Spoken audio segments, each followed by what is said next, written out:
guys, and welcome back to Beauty Fortified. My name is Sue. If you're new here, welcome. I make hair care, skincare and makeup videos for the more mature woman.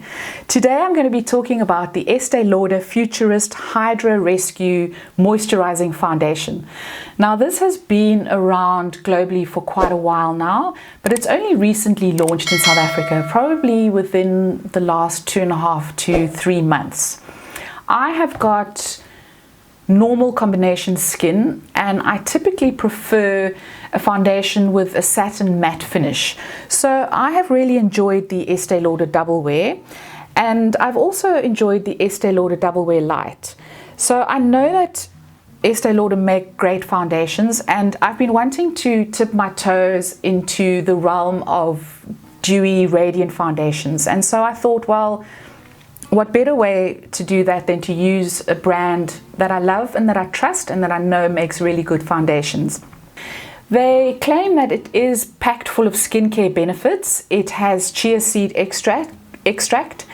They use ion-charged water and probiotic technology. It also comes with an SPF of 45. Now, I don't rely on a foundation as my first defense against the sun, so whether it has an SPF or not doesn't really bother me, but I suppose it's just a nice little extra. It comes in 20 shades, so the shade range is not huge, but what I can say about the Estee Lauder foundations is that their shades are consistent across their foundation ranges. So if you're ivory beige in this, you will be ivory beige in this, and you'll be ivory beige in this. The shades are all very consistent. The product comes in a 40 ml tube, so you're getting 10 ml more than you would ordinarily get with an Estee Lauder foundation. It does have a pump to dispense product, so that's really great. And the fact that it's in a plastic tube means you can throw it in your bag and it's safe in bathrooms. So really like the packaging. I have been test driving this for a good month now. I wanted to be really sure about it before I did the review. So I'm going to show you in this video how I apply the foundation and the products that I use with it. And then afterwards, I'm going to talk about the foundation and the pros and cons in the context of the Double Wear. Now, I'm not comparing them because they are very, very different animals. But the big question is, if you have the Double Wear and you absolutely love it, do you need this one? So if you would like to see that, keep on watching. I've prepped my skin. I've got on my SPF. And today I'm going to use my EcoTools blending sponge to apply the foundation. Now, it's a full-on medium coverage, which I was quite surprised at, and you can build it up to a full coverage. I have used my fingers. It works really well with fingers. It also works really well with a brush, but they do tend to give me a little bit more fuller coverage than I'm wanting. So I like to go in with a sponge just because it shears it out slightly. I'm in the color Ivory Beige, and I'm just going to apply one pump to my fingers, and I'm just going to dot that all over. It is quite liquidy, and I find one pump is more than enough to cover my whole face. And then I'm just going to blend it in with a sponge. So this is giving a good medium coverage, and you can see that it is quite glowy and it is quite radiant. It doesn't emphasize texture, but I still believe that if you are worried about texture, you're better off with a satin matte kind of foundation. And that's why this is such a big leap for me. Because I do have fine lines, I do have enlarged pores, and obviously I don't like to use anything that is going to amplify them. So it's quite a smoothing foundation, but as I say, it does have a lot of radiance. And looking at my skin closely, I can still see my pores. but I don't think that they necessarily exacerbated by the foundation. So that's given me a good coverage, just one layer. And I am going to powder it down a little bit, just to start off with. But you will find that the radiance and the glow will shine throughout the day. So this is not something that you can mattify and expect it to be like that for the whole day. So to keep with the glowy theme, I'm going to go in with a cream blush. I'm using one from MAC. This is from the Glow Play range, and this is in the shade Blush Please. And I'm just going to apply a little bit of that with my EcoTools blush brush. And I apply this first before I powder, just so that it blends, melds into the skin nicely. Just make sure I'm happy with that. So yeah, I'm feeling like it definitely needs a little bit of powder. But interestingly, this is quite a long wearing foundation, and it stays on. It doesn't seem to disappear throughout the day, which I thought would be an issue with the glowy blush, glowy foundation. But it's one of those foundations which actually gets better looking as the day wears on. So around about the 6, 7, 8 hour mark, it looks really, really good. And I don't know if it's just because I've had a whole day to get used to it, but I do find that towards the end of the day, you know, if I happen to catch myself in the mirror, it really looks good. You can see it does look like foundation. It doesn't look like skin, but yeah, that does seem to improve as the day progresses. So I'm just going to go in with my Essence mattifying powder. And I'm going to powder my T-zone, my forehead, and my eyes, because my eyes are a little bit oily. And just down the center of my nose, the sides of my nose.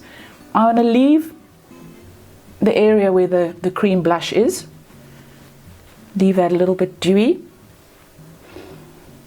But this powder does not, or any powder, it's not going to mattify. You can actually still see the glow coming through, but I've just toned it down a little bit.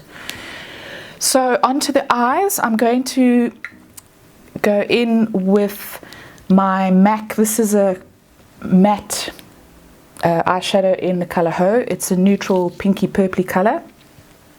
Going in with a crease brush, and I'm just going to define the crease slightly.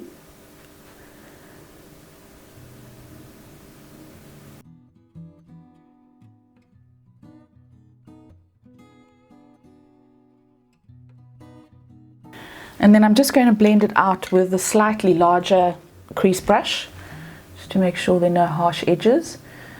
So I do like to keep the crease matte, because everything else is going to be quite glowy. And then I'm just going to pop a little bit of a sheen onto my mobile lid. And I'm going in with MAC Naked Lunch. This is not glittery at all, but it does add a little bit of sheen to the eye. So it will just give a hint of glow, but not too much, because the foundation is quite glowy itself. This is a really lovely shade for the mobile lid, and I like that you can use it in the inner corner as well, so no extra tools required. I just pat a little bit in there with my eyeshadow brush. And then I'm going to just line the bottom lid with the same matte eyeshadow in Ho, just to give the bottom lid a little bit of definition.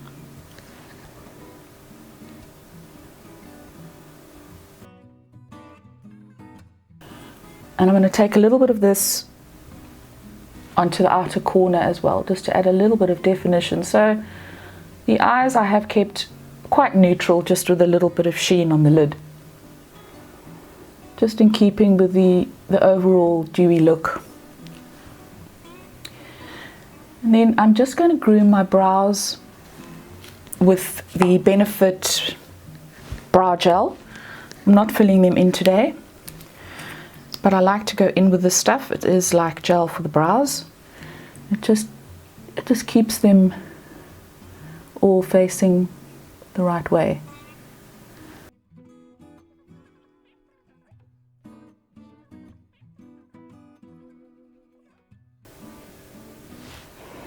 And then I'm going to go in with quite a dewy sort of shiny lip. I'm using an Essence, this is one of their Sheer Shine lipsticks. It's in a nice pink, and I'm going to line my lips first with a NYX nude liner.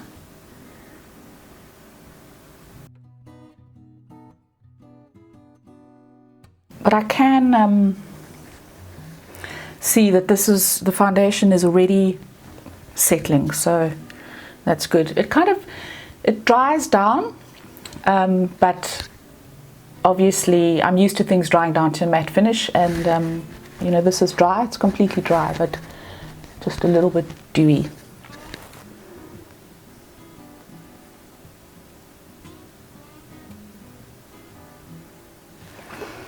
And then I'm going to finish off with a little bit of mascara, and I will be back with my final thoughts.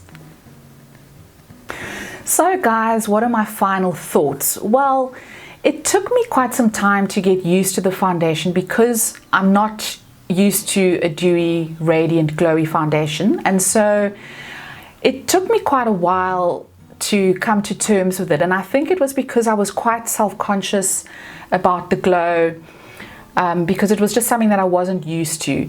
You can powder it down in the beginning, but the radiance and the glow is going to shine through. The foundation wears really, really well. They do claim that it's a 12-hour wear, and I did get a good 9 to 10 hours out of it. It doesn't tend to break up or disappear, and even when I blotted my T-zone, the foundation remained, so it didn't kind of wipe off. So I thought that was really interesting about the foundation, in that it had such great longevity. I've spoken about the packaging. I love the dispenser. The application methods, you can use it with a brush, your fingers, or a sponge. All of them are great. The big question is, if you have the Double Wear and you absolutely love it, do you need to get the Hydra Rescue?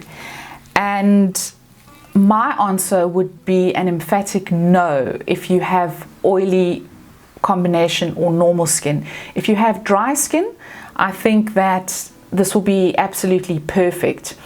If you're wanting to try something that's a little bit more dewy, then I would suggest that you stay with the Double Wear and maybe mix it with a little bit of MAC Strobe Cream or something like the L'Oreal Glow Cherie, just to get a feel for using a foundation that does have a bit of a glow before you go out and spend the money on something that really is radiant and dewy and you can't necessarily mattify and take that dewiness away. So that would be my recommendation to you. If you love the Double Wear, then stick with it. So guys, let me know your thoughts. If you've tried this foundation, please let me know what you think in the comments down below. I'd love to hear from you. If you enjoyed this video, please give it a thumbs up. Please don't forget to subscribe, and I will see you next time. Ciao, ciao.